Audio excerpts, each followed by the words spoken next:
Hello guys, welcome to तैयारी tales. तो इस वीडियो में हम बात करेंगे मेरे अभी पहले डीवी एक्सपीरियंस के बारे में। तो अभी बहुत ही रिसेंटली मैंने अपना डीवी करवाया है ऑन 30th ऑफ जून। तो मैं अपना पूरा एक्सपीरियंस क्या रहा, क्या प्रोसीजर थी और आपको भी अपने डीवी के टाइम पे क्या ध्यान रखना है, क्या ध्यान नहीं रखना है, मोस्ट इम्पॉर्टेंटली एप्लीकेशन फॉर्म भरते टाइम किन किन चीज़ों का ध्यान रखना है ताकि आपके डीवी के टाइम पे कोई इशू ना आए, तो इन सब के बारे में हम लाइन से बात करेंगे। तो सबसे पहले मैं थोड़ा सा बैकग्राउंड दे देती हूँ कि जो मैंने अपना डीवी कराया था वो कराया था मैंने CSIR की एक लैब है, advance material process and research institute करके, जो भोपाल में सिचुएटेड है। तो आपको पता होगा अभी कि मतलब ऑलमोस्ट जितनी भी CSIR की लैब्स है उन सब में ही JSA की रिक्रूटमेंट चल रही है। तो भोपाल वाली लैब में भी यही था एम्प्री में कि JSA की रिक्रूटमेंट थी और प्रोसेस इन सबके बहुत फास्ट हो रहे हैं। जैसे हमारा बताती हूँ मैं कि हमारे 17 मई तक फॉर्म भरा रहे थे, उसके बाद 4 जून को हमारी टाइपिंग हुई, 7 जून को हमारा टाइपिंग का रिजल्ट आ गया, 15 जून को हमारा CBT हुआ और 18 जून को हमारी आंसर की आई, 26 जून को हमारा डॉक्यूमेंट वेरिफिकेशन का कॉल लेटर आ गया। अच्छा, तो वैसे मतलब मोस्टली एग्जाम्स में ये होता है कि वो फाइनल रिजल्ट पहले देते हैं और फिर बच्चों के डॉक्यूमेंट वेरिफिकेशन कराते हैं, ठीक है। लेकिन जो एम्प्री था उसमें इन्होंने ये किया कि 9 सीट्स थी टोटल, उसके लिए इन्होंने 24 बच्चों को डॉक्यूमेंट वेरिफिकेशन के लिए बुलाया and I was one of them. Of course तभी मैंने डीवी करवाया है। तो वही था हमारा 26 जून को हम सबके पास मेल आया कि you have been shortlisted for document verification एक्सो एंड सो ऑन। उसके बाद उसी मेल में ये मेंशन था कि डॉक्यूमेंट वेरिफिकेशन जो है वो 2 दिन हो रहा है, 30 जून और 1 जुलाई को, प्लस हर दिन 3 शिफ्ट्स हैं। तो आपको उस मेल के रिप्लाई में बताना था कि आप किस दिन करवाने वाले हो। तो जैसे मैं थी तो मैंने अपना रिप्लाई किया था कि भाई मतलब आई विल अटेंड ऑन 30 जून की मॉर्निंग शिफ्ट में, ठीक है। ऐसे करके आपको मेल का रिप्लाई देना था। उसके बाद 30 जून को फिर वही था, मेरा 9 बजे की मॉर्निंग शिफ्ट 9 बजे से स्टार्ट होनी थी, तो मैं 8 साढ़े 8 बजे वहाँ पहुँच गई थी एम्प्री। उस टाइम तक 3-4 बच्चे और भी आ चुके थे, तो हम सब ऐसे ही साथ में मतलब पहले बाहर ही बैठे हुए थे। फिर थोड़ी देर बाद हमें बोला गया कि आप रिसेप्शन पे चले जाएं। हम रिसेप्शन पे गए, फिर से हम वहाँ थोड़ी देर बैठे। उसके बाद फिर हमें एक जहाँ पे हमारा डीवी होना था हमें उस हॉल में शिफ्ट कर दिया गया। लेकिन अब उस दिन ये था कि मतलब एम्प्री में ये हो रहा है कि जो 2021 का JSA का साइकिल है और जो 2025 का साइकिल है वो दोनों ना साथ चल रहे हैं साइमल्टेनियसली हर चीज़ में, ठीक है, एक्सेप्ट फॉर्म भराने में। तो ये था कि फिर उस दिन सबसे पहले 2021 वालों का डीवी कराया। तो अब जब बच्चे ज़्यादा हो गए थे तो हम जितने भी 2025 वाले थे उन सबको एक अलग हॉल में शिफ्ट कर दिया था और पहले उन्होंने 2021 के जितने भी बच्चे आ चुके थे उन सबका डीवी करा। उसके बाद फिर हम 2025 वालों को वापस से बुलाया और फिर हमारा डीवी हुआ।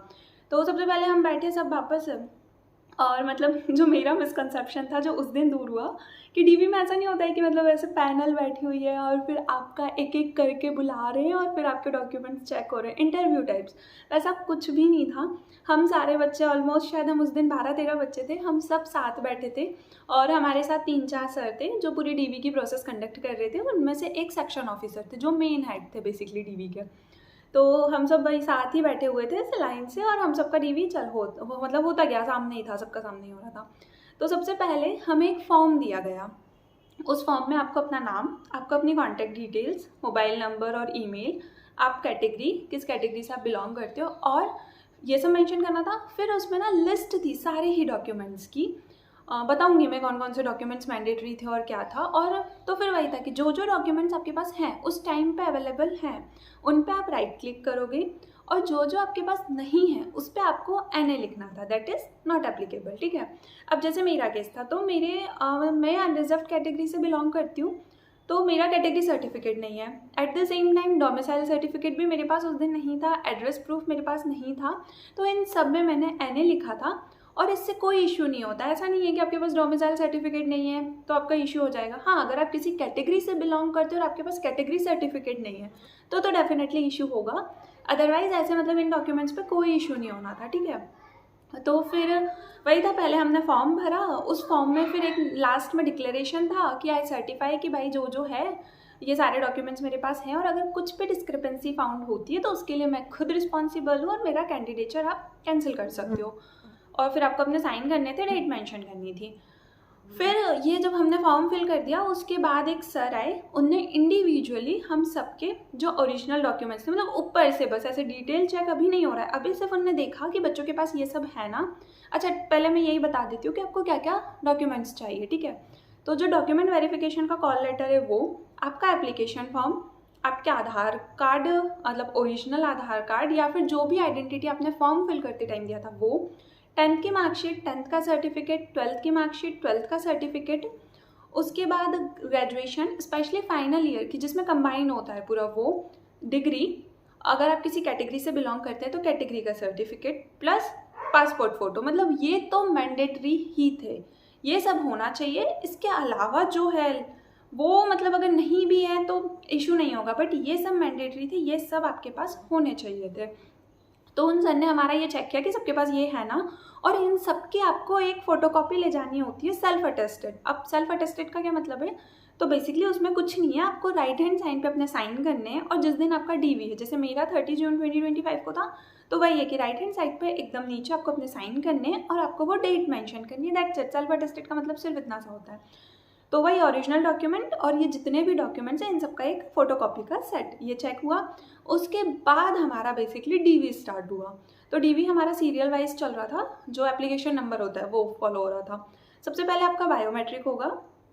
तो अब बायोमेट्रिक में वही था कि जब आपने अपना टाइपिंग करवाया था और जब आपका सीबीटी हुआ था, इन दोनों में भी बायोमेट्रिक होता है, सभी एग्जाम्स में होता है आजकल तो खैर।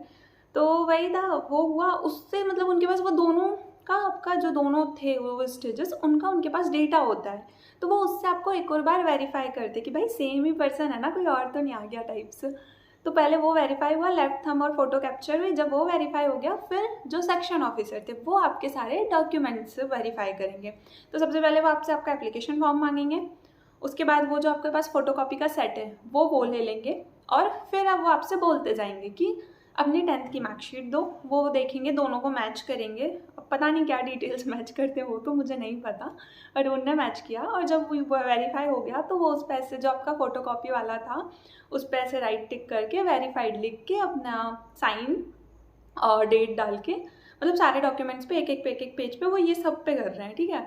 तो ये सब करके जब पूरा वेरीफाई हो गया, बस दैट्स इट, आपका डीवी ख़त्म हो गया। तो मतलब वैसे देखा जाए ना तो डीवी सिर्फ 5 मिनट की प्रोसेस है, इससे ज़्यादा कुछ नहीं होता है। फटाफट से आपका वही है कि बायोमेट्रिक वेरिफिकेशन हो जाता है, 2-4 मिनट में डॉक्यूमेंट वेरीफाई हो जाते हैं, ख़त्म हो गया इतने में डीवी। और क्या, मतलब मैंने तो बहुत स्ट्रेस ले लिया था अपने डीवी के टाइम पे कि डीवी से एक दिन पहले बेसिकली कि पता नहीं क्या होता होगा, कैसे होता होगा। मैं बहुत डर गई थी, मैं तो एकदम ऐसा फील आ रहा था कि मैं इंटरव्यू ही देने जा रही हूँ, बट ऐसा कुछ नहीं होता है, सब एकदम आराम से स्मूथली मामली हो जाता है, और स्टाफ भी काफ़ी कोऑर्डिनेटिंग होता है। जैसे मैं बताती हूँ कि हम मेरे पास ना एप्लीकेशन फॉर्म नहीं था, और जो वो डॉक्यूमेंट वेरिफिकेशन का वो आया था ना उसमें मेंशन था कि आपको अपना एप्लीकेशन फॉर्म लाना है, बट मेरे पास नहीं था। तो फिर मैंने 26 की ही शाम को उन्हें मेल कर दिया था कि रिस्पेक्टेड सर मैम, मेरे पास एप्लीकेशन फॉर्म नहीं है, ये वो करके, तो मैं आगे क्या करूँ। तो फिर उन्होंने मतलब वही है कि मुझे अपने एप्लीकेशन फॉर्म की एक कॉपी भेज दी थी, बट मान लो कि मेल भी नहीं किया। जैसे हमारे उसमें हुआ था, एक बच्चे के पास नहीं था उस टाइम पे, उन्होंने आते से पूछा था कि सबके पास एप्लीकेशन फॉर्म्स है ना, तो एक बच्चे के पास एप्लीकेशन फॉर्म नहीं था। तो फिर उसने मतलब बोला कि सर मेरे पास नहीं है। तो सर ने मतलब ऐसा कुछ नहीं है कि गुस्सा करेंगे या डांटेंगे कि फॉर्म क्यों नहीं है, आराम से सर ने बोला ठीक है कोई बात नहीं, अपना नाम बताओ। उसने नाम बताया, और फिर बस सर ने उसका एक प्रिंट आउट बुलवाया, मतलब उनके पास होते ही एप्लीकेशन फॉर्म की सबकी कॉपी, तो उन्होंने उसका एक प्रिंट आउट बुलवाया और उस बच्चे को दे दिया। और भी कुछ भी, जैसे किसी को भी कुछ भी इश्यूज़ आ रहे थे, जैसे मैंने खुद ने पूछा था कि सर एड्रेस प्रूफ में मैं आधार को मतलब कर सकती हूँ क्या, क्योंकि मेरे पास और कुछ एड्रेस प्रूफ नहीं है, बट उन्होंने बोला नहीं, अगर नहीं है तो इट्स ओके, नो इश्यूज़, अब मैंने लिख दो बस। और एक और ये था, मतलब जैसे हमारे टाइम पे थोड़ा डीवी में लेट हो गया था क्योंकि 2021 वालों का पहले था, और कुछ बच्चों ने ना अपनी ट्रेन की टिकट्स करा ली थी। तो फिर उन्होंने सर से बोला कि सर मतलब हमारी ट्रेन है तो हमारा डीवी पहले हो सकता है क्या, क्योंकि सीरियल वाइज में हम थोड़ा लेट हो जाएंगे, ट्रेन मिस हो सकती है वगैरह करके। तो सर ने बहुत आराम से बोला कि हाँ हाँ ठीक है, कोई इशू नहीं है। सर ने उनका डीवी पहले कर दिया, तो जितने भी ट्रेन वाले बच्चे थे उन सबका पहले हुआ, फिर बच्चे का बाद में आराम से सीरियल वाइज चलता रहा, ऐसे था। तो बस बाकी आराम से हो गया था, स्टाफ काफ़ी कोऑर्डिनेटिंग था, अच्छे से बात कर रहे थे, कुछ भी डाउट्स है वो अच्छे से एड्रेस कर रहे थे, और अगर मतलब ठीक है, और कोई ऐसा कुछ नहीं था, मतलब मेरे सामने जितने भी डीवी हुए थे किसी के भी डॉक्यूमेंट्स में भी कोई इशू नहीं आया था। बस उसके अलावा एक चीज़ जो मतलब मैं बोल रही हूँ, मोस्ट इम्पॉर्टेंट जो मैंने उस दिन ऑब्जर्व करी कि जब आप अपना एप्लीकेशन फॉर्म भरते हो तो प्लीज़ मेक श्योर कि आप सिर्फ वही फिल करो जो आप प्रूफ दे पाओ, मतलब जिसके आपके पास डॉक्यूमेंट्स है। लेट्स से अगर आप लिख रहे हो कि मैंने पोस्ट ग्रेजुएशन करी है, तो आपके पास अपनी मार्कशीट, आपके पास अपना जो डिग्री है वो होनी ही चाहिए। एप्लीकेशन फॉर्म में अगर आपने मेंशन कर दिया, नहीं करा है मेंशन, तब कोई इशू नहीं होगा। जैसे मैं हूँ, मैंने अपना पीजी नहीं करा है, मैंने अपने एप्लीकेशन फॉर्म में भी नहीं मेंशन किया था, तो वहाँ पे भी मैंने NA लिखा और इसमें कोई इशू नहीं था। ऐसे ही एक बच्ची थी मेरे साथ की, मतलब इसकी एलिजिबिलिटी वही था कि आप 12th पास होना चाहिए, तो जो थी वो अभी अपने ग्रेजुएशन में थी। अब उसने मतलब वही है कि अभी उसका ग्रेजुएशन की फाइनल मार्कशीट या डिग्री नहीं आई थी, ऐसा कुछ था, तो उसने अपने उसमें भी एप्लीकेशन फॉर्म में भी नहीं मेंशन किया था। उसने वही लिखा था कि हाँ भाई मैं 12th पास हूँ करके कुछ, तो उसका भी कोई इशू नहीं था कि यार ग्रेजुएशन के आपके पास सर्टिफिकेट क्यों नहीं है या डिग्री क्यों नहीं है। तो वही है कि एप्लीकेशन फॉर्म में जो लिख रहे हैं प्लीज़ मेक श्योर कि आपके पास वो डॉक्यूमेंट उस डेट पर हो। और कैटेगरी का थोड़ा आप लोग देख लीजिएगा, क्योंकि मुझे इतना आइडिया नहीं है, शायद 3 साल का या जो भी आपकी टर्म्स एंड कंडीशंस होती है, प्लस सेंट्रल स्टेट क्या चलता है वो सब मुझे नहीं पता। तो वो सब आप अपने बस कैटेगरी का आप देख लीजिए। बाकी तो इसके अलावा कुछ भी नहीं है कि जहाँ पे आपको थोड़ा भी स्ट्रेस लेने की ज़रूरत है। सब कुछ बहुत आराम से बहुत अच्छे से होता है और बिल्कुल स्ट्रेस लेने की ज़रूरत नहीं होती है। अगर कुछ भी थोड़ा बहुत डाउट है, अगर आपको पहले लग रहा है जिस दिन आपका DV आए उसी दिन मेल कर दीजिएगा, जैसे मैंने कर दिया था, तो मेरे पास पहले आ गया था अपना एप्लीकेशन फॉर्म। और नहीं भी करते तो आप वहाँ पे पूछ लीजिए, कोई दिक्कत नहीं होगी। डॉक्यूमेंट्स भी इसके अलावा कुछ नहीं लगता है, बस यही बेसिक डॉक्यूमेंट्स, ये तो हम सबके पास होते ही हैं ऑफकोर्स। तो वही है, बाकी आराम से चल रहना है। उस दिन भी फालतू में स्ट्रेस नहीं लेना है। एग्ज़ाम में जितना स्ट्रेस लेते उतना भी नहीं लेना है, कुछ नहीं, आराम से देख के आना है। That's it for this video. And कुछ भी अगर आपके डाउट्स है तो आप कमेंट कर सकते हैं, मैं उस पर रिप्लाई कर दूँगी, या फिर अगर कुछ और भी है तो you can suggest me for that. And thank you for watching this video. Please do like, share and subscribe.